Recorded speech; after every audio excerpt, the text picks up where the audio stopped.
Before God sends the right person into your life, before He allows someone to walk beside you, before He entrusts another heart into your hands, He heals you first.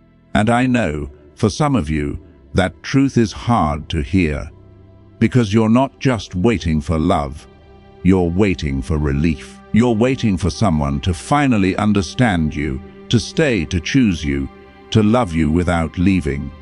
You've loved before, deeply, sincerely, with your whole heart, and it broke you.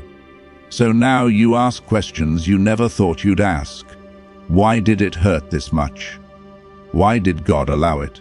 Why am I still carrying wounds from something that's already over? And if God really has someone for me, why am I still alone?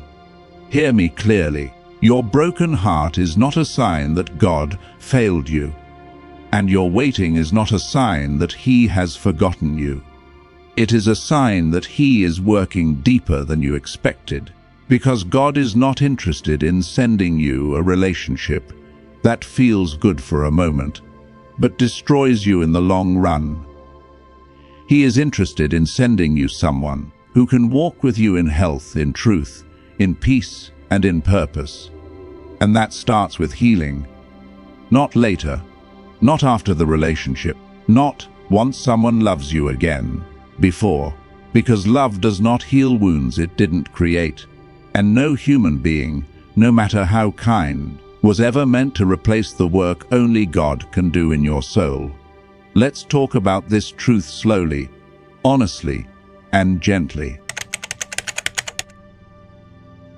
Many people rush into relationships asking God to bless them, but they never stop long enough to ask God to heal them. We live in a world that tells you, just move on, find someone new, don't be alone, love will fix it. But God does not heal through distraction, He heals through confrontation. He heals what you are willing to bring into the light.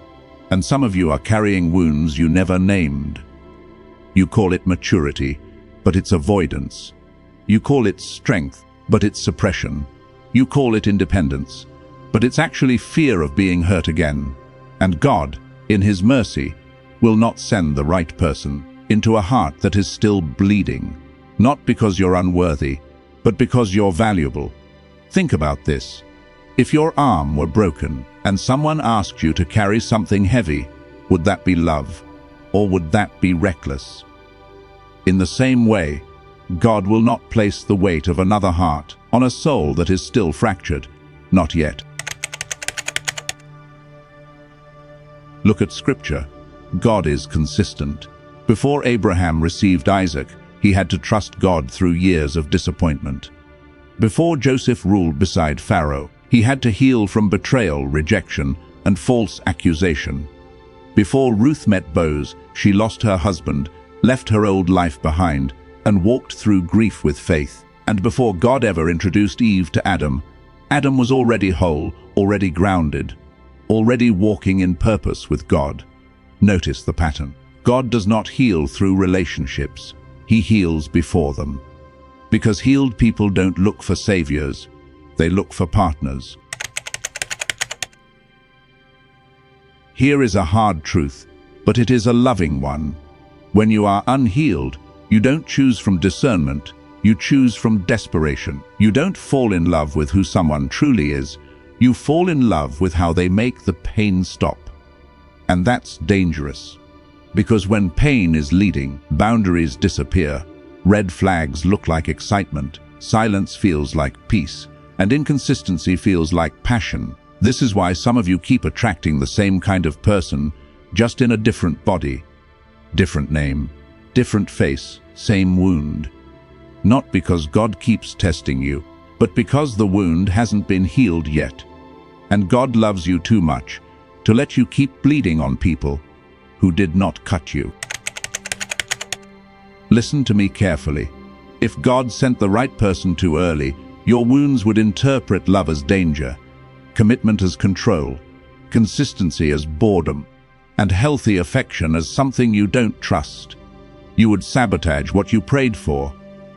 Not because you're broken beyond repair, but because you're still healing. So God steps in, not to withhold love, but to protect it. He says, "Let me heal that abandonment. Let me heal that betrayal. Let me heal that insecurity. Let me heal that fear of being replaced.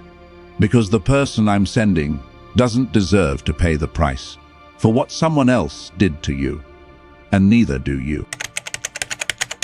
This is the part nobody talks about. Healing seasons are quiet. They are slow. They feel empty. God often removes noise so you can hear Him again. He removes distractions so you can face what you've been avoiding. He removes relationships so you stop outsourcing your worth. And yes, it feels lonely. But loneliness with God is far safer than companionship without Him. Because in the quiet, God speaks to places in you no one else can reach. He begins to teach you what love actually is. Not control, not manipulation, not inconsistency, not emotional highs followed by abandonment, but patience, kindness, safety, truth. And as He heals you, your standards change. What you once tolerated, you now recognize. What once excited you, now unsettles you. And that's not you becoming cold. That's you becoming whole. Think about the ministry of Jesus. He healed the blind, the broken, the rejected, the wounded. But notice how often He pulled people aside. The woman at the well alone, carrying relational shame. The bleeding woman, touching Him quietly through the crowd. The man at the pool, waiting for years. Healing often happened in personal encounters. Why? Because God heals you intimately, not publicly. He heals you in conversations no one hears, in tears no one sees, in prayers you barely have words for. And that healing is not rushed. God is not on a deadline. He's on a destiny. One of the deepest wounds people carry is not heartbreak, it's identity loss. You loved someone so deeply that when they left, you didn't just lose them. You lost yourself, your confidence, your joy, your sense of worth. So God begins here. He reminds you who you are without a relationship. Not someone's option, not someone's backup plan, not someone's almost, but chosen, valuable, seen, loved. Because if you don't know who you are alone, you will disappear in love. And God refuses to send someone who finds you empty instead of established. At first you pray, "God, send me someone." After healing you pray, "God, send me the right someone." At first you pray for affection. After healing, you pray for alignment. At first, you pray not to be alone. After healing, you pray not to compromise. That's growth. That's healing. And God smiles at that prayer. When healing has done its work, love no longer feels chaotic. You don't have to chase clarity. You don't have to beg for consistency. You don't have to lose yourself to keep someone. Peace becomes familiar. And when God sends the right person, they don't trigger your wounds. They respect them. They don't rush your healing. They honor it. They don't complete you. They complement what God has already restored. That's how you know. If your heart feels tired, if love feels distant, if waiting feels heavy, let me tell you something with certainty. God is not delaying you to punish you. He is healing you to protect you. You are not being overlooked. You are being prepared. And one day, you will look back on this season, this quiet, painful, refining season, and you will realize it was not empty. It was sacred.